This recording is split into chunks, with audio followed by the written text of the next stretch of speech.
4.3 billion people live across this vast continent called Asia, and we are telling their stories. On this edition, heavyweight beauties. Plus-size women in the Philippine capital give their all for a beauty contest that aims to boost their self-confidence and claims to promote a healthier lifestyle. And defying norms. How a female mixed martial arts fighter in Malaysia broke social conventions and found her worth by making a name for herself in the traditionally male-dominated sport. I'm Barnaby Lo, and this is Assignment Asia.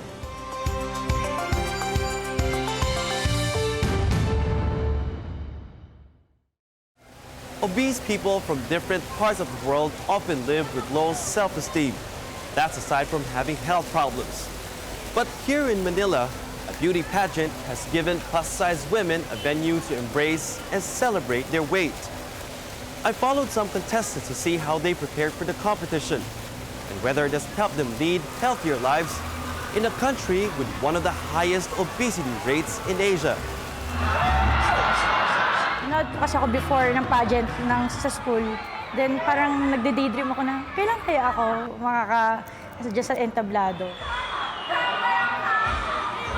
Siguro po kasi lahat ng babae, parang gusto nila maganda sila. Gusto nilang aspiring beauty queen lahat. But tonight, it's no longer just an aspiration for 21-year-old Ara Rivera, 20-year-old Daisy May Dizon, and 23 other plus-sized women. At this stage, they're all beauty queens, vying for the Bilbiling Mandaluyong crown, roughly translated, Miss Love Handles of Mandaluyong.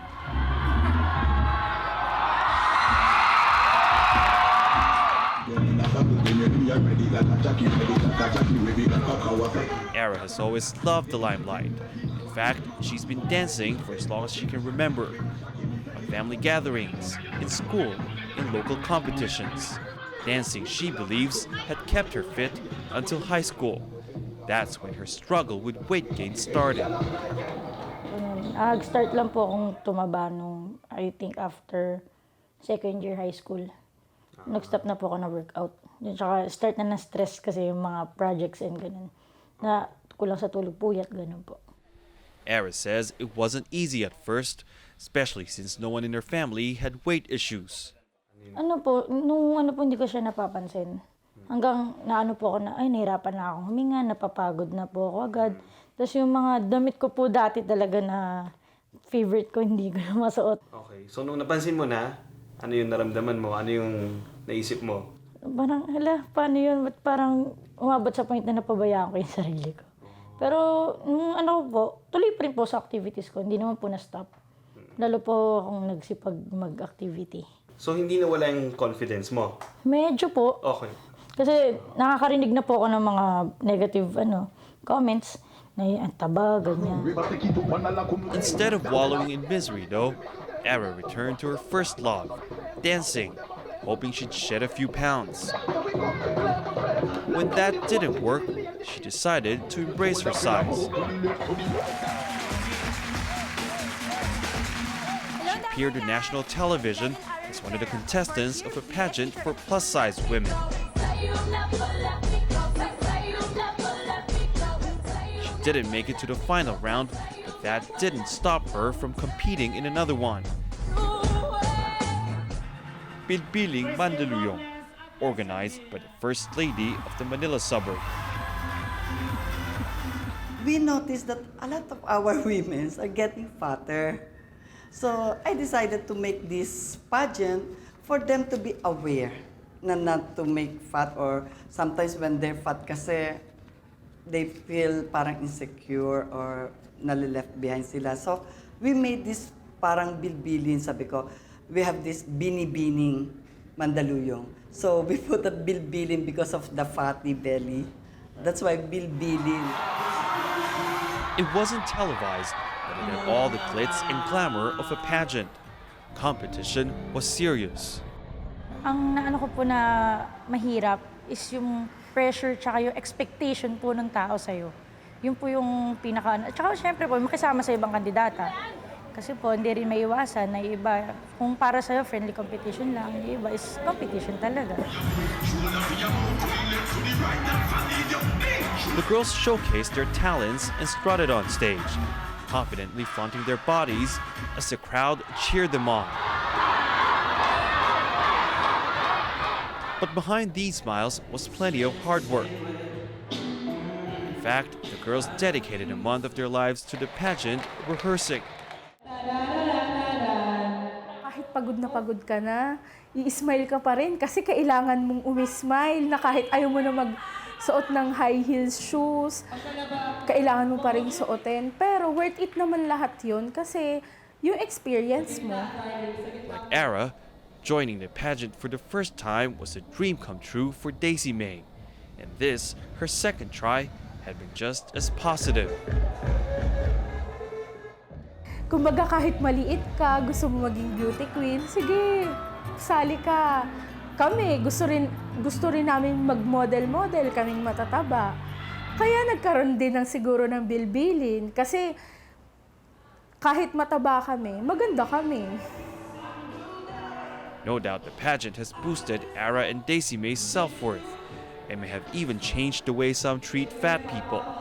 But the question is, does the pageant encourage an unhealthy lifestyle?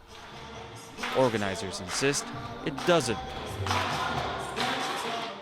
Hindi naman. Actually kasi this time, nung nakita namin talagang medyo marami ng matatabang babae, since andyan na yan, we cannot do anything na. So, if they will join us sa Bilibining Mandala, and they win the fight, yung winner and then the runner-up, we do this yung one-year program nila to encourage them na magpa-reduce. May one-year programs nila, and then may additional cash prize na magpapapayat sila for 1 year, we enroll them in some fitness, mga fitness, activity, and then yung kanilang food intake, we monitor. To be fair, the city does promote exercise. It holds the world record for the largest Zumba class in a single venue. But it isn't just here. Zumba classes are all over Metro Manila. In fact, a fitness craze seems to be invading the Philippine capital. Gyms, runners and bikers are becoming common sights. But so are fast food chains, restaurants, and well, people who are on the heavy side.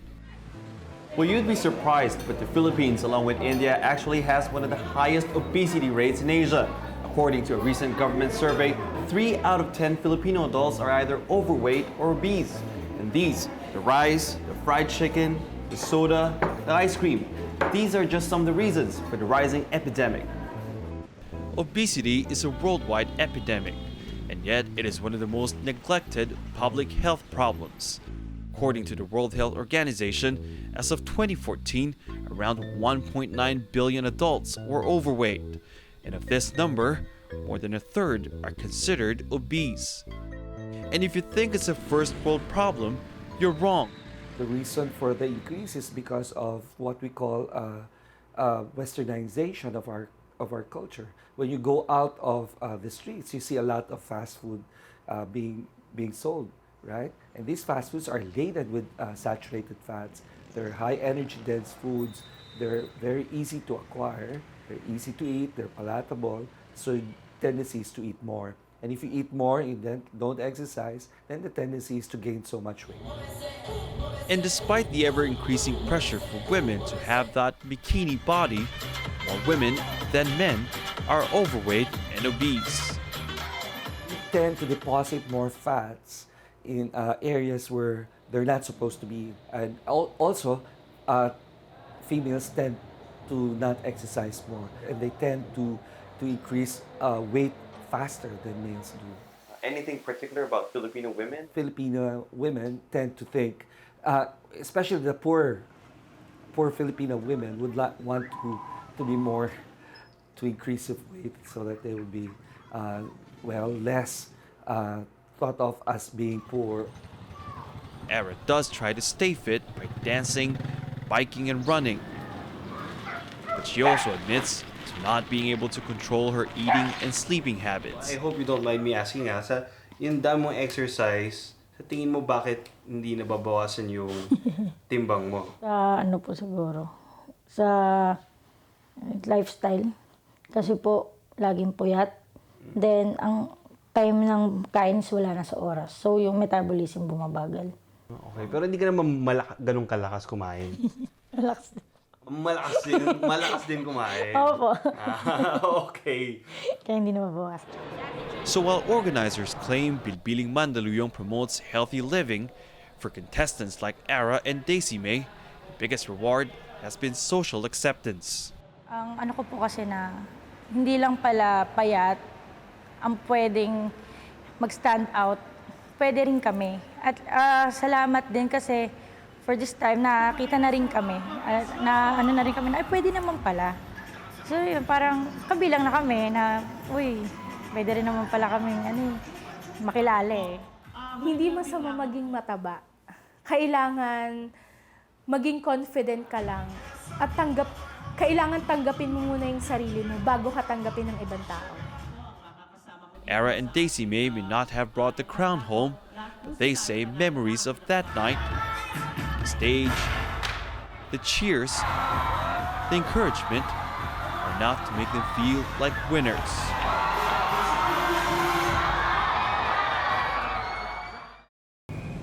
Some of the contestants have gone on to become plus-size models, one of the more tangible results of the competition beyond just building confidence.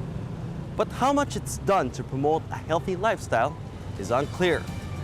Coming up on Assignment Asia. Meet a female MMA fighter from Malaysia who's catching the world's attention.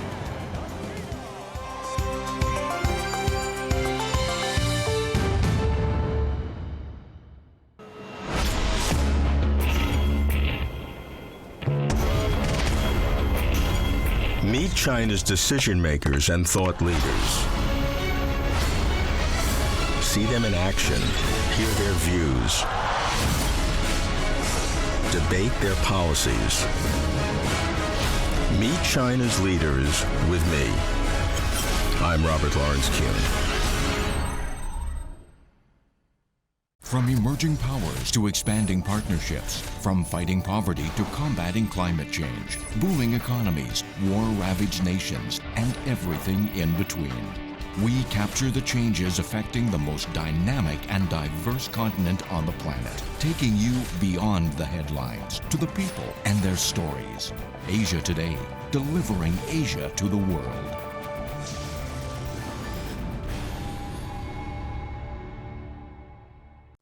Make major investments in China. Why we are leaving for? That's a fundamental government position on China's arrested for by leaders. Arrest. I think that's frustration. Have a dialogue, political change and human rights. Don't you think you change human rights?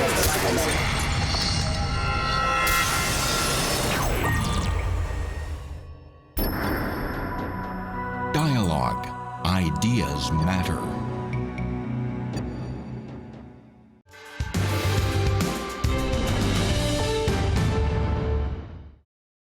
In 2014, Time magazine included her on its list of next generation leaders. Ann Osman is known not only for excelling in mixed martial arts, but also for going against conservative norms and gender stereotypes in Malaysia. Rian Maelzer spent time with Ann in her home state Sabah and in Kuala Lumpur as she geared up for 2 fights. Just hours before, it's all about remaining calm.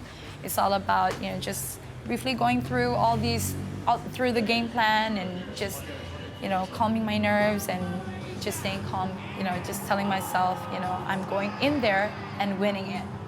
Finish the job. Get in there, win it, finish the job. When I'm fighting in my own home ground, it actually gives me even more nerves because you just feel that pressure. Everybody's shouting your name, everybody's just looking at you. You have thousands of eyes looking at you. 29-year-old Ann Osman gears up for a fight in Kuala Lumpur. Her latest opponent, Egypt's top woman boxer. Not a fighter to be taken lightly. No one is in mixed martial arts, where one moment, one move, one blow can turn underdog into champion. Ann really began to catch people's eye when, as an inexperienced fighter, she defeated a world boxing champion. Athena Osman! Professional mixed martial arts, or MMA, has struggled to attract women fighters in Asia. Fighting under the nickname Athena, Ann was the first Malaysian woman and first Asian Muslim on the circuit.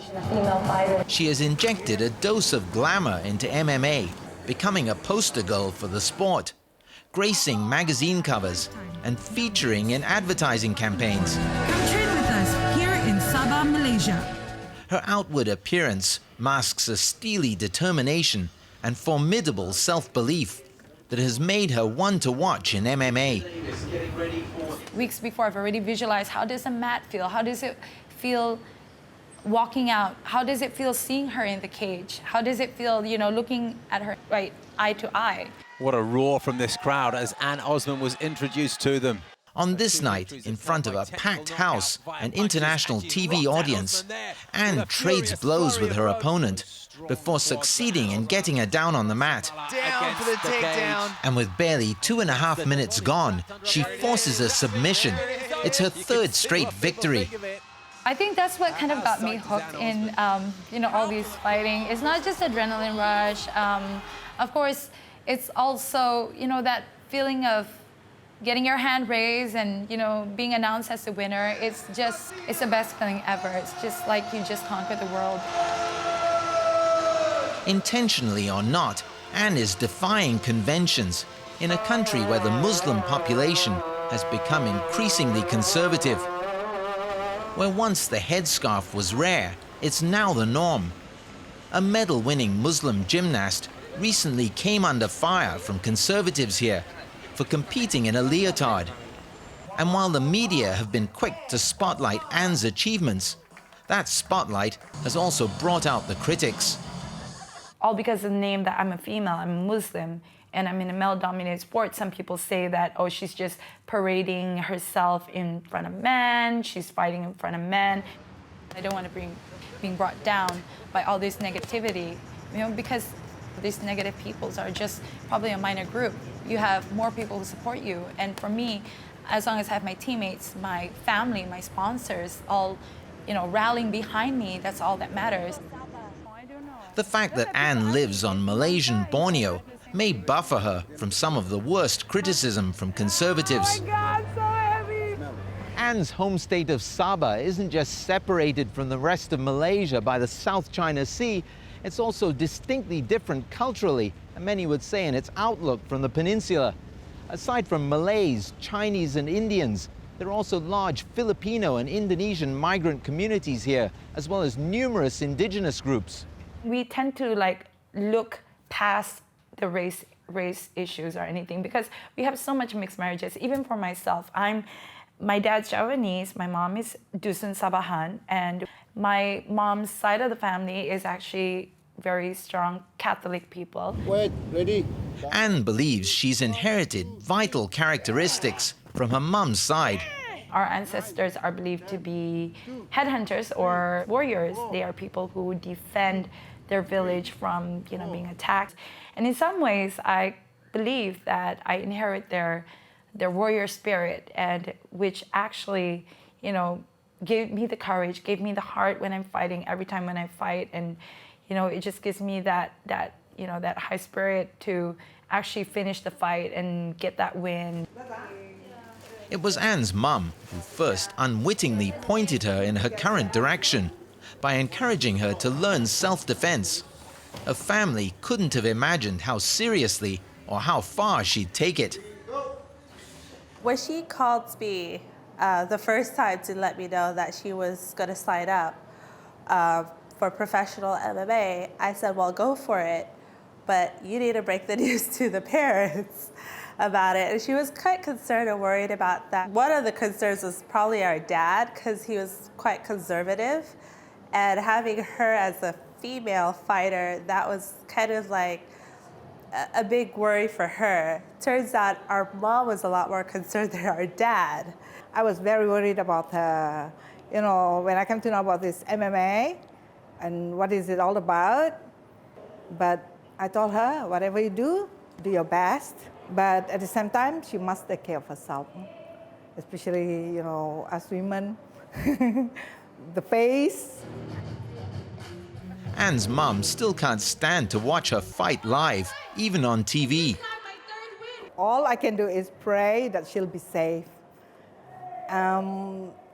They tried to persuade me to watch the live show on the TV. Mommy, look at that, she's like that.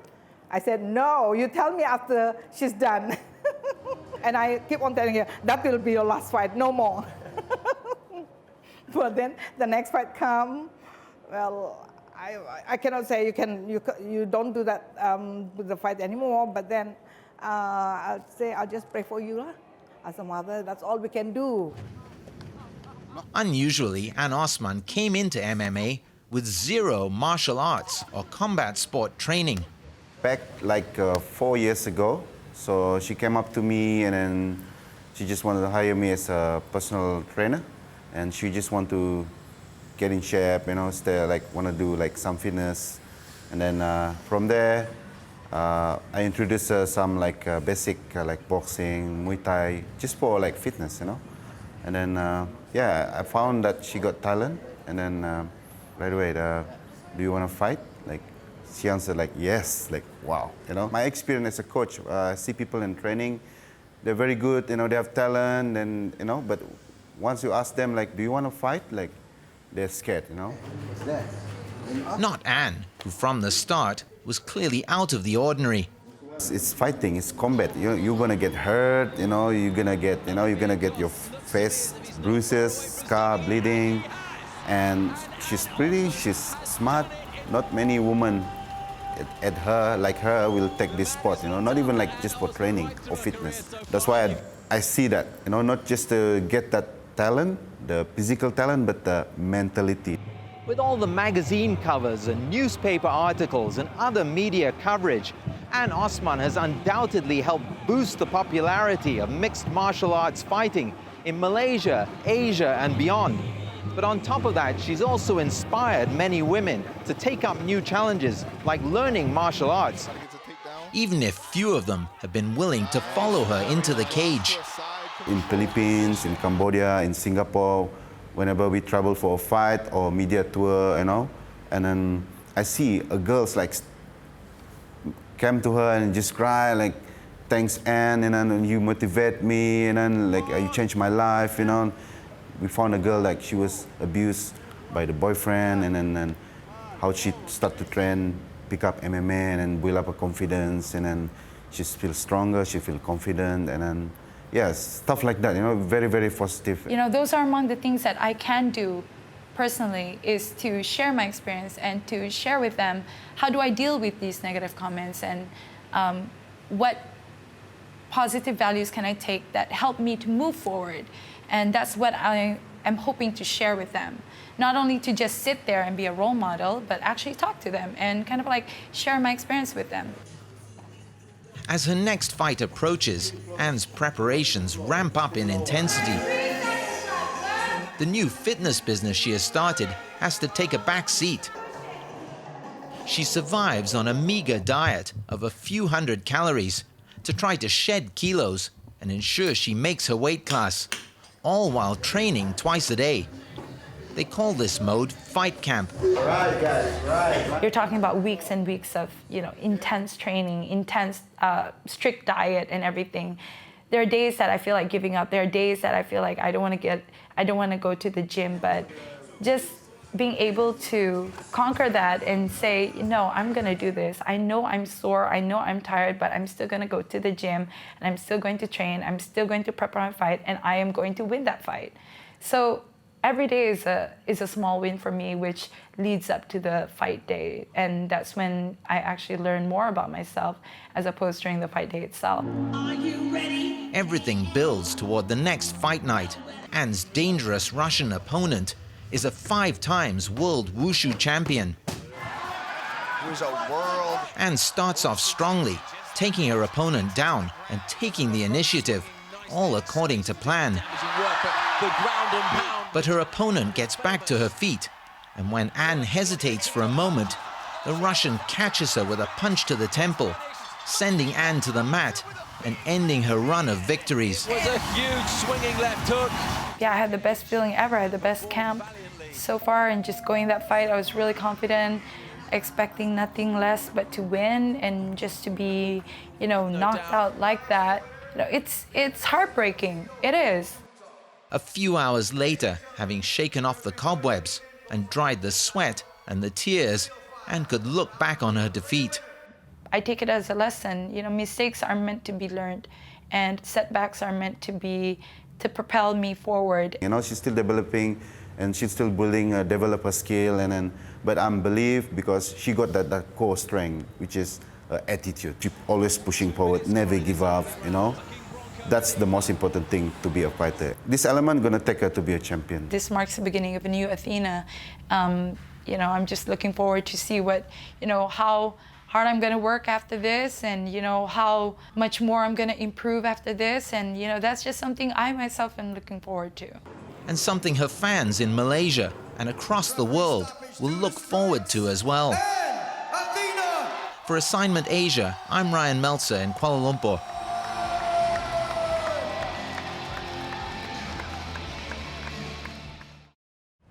Professional mixed martial arts for women is relatively new.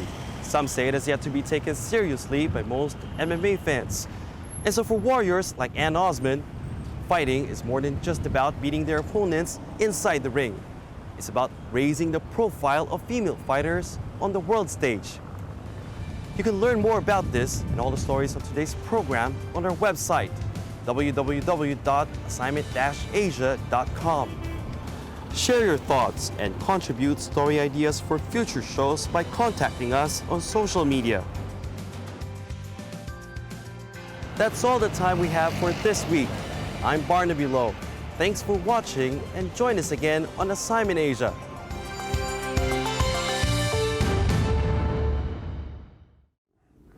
我当然是也想去比奥运会，我现在正在为这个目标奋斗。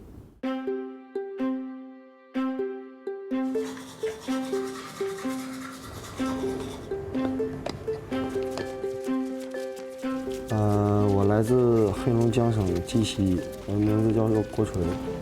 我大概在2012年12月份的时候被这里的主任，也就是主教练，吕成松教练，从我们北方就是黑龙江那里带到了广东肇庆。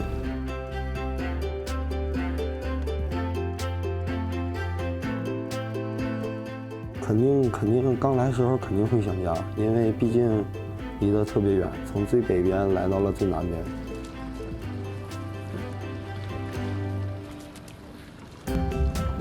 从这边的气候呢，来的时候慢慢也就适应，来的时候是冬天，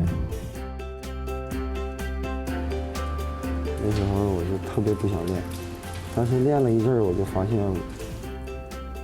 所以我爱上这项运动了。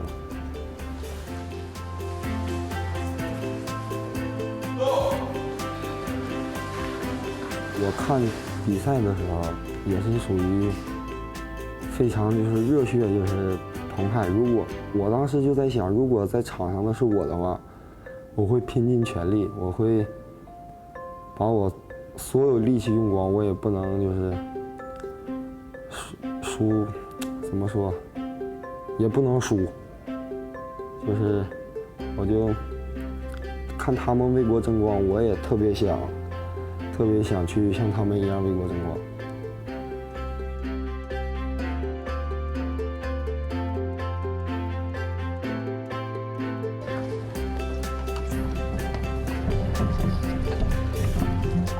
我现在的第一步目标是想拿到全运会。咱现在说，比如说奥运会啊什么的，现在还是太远了。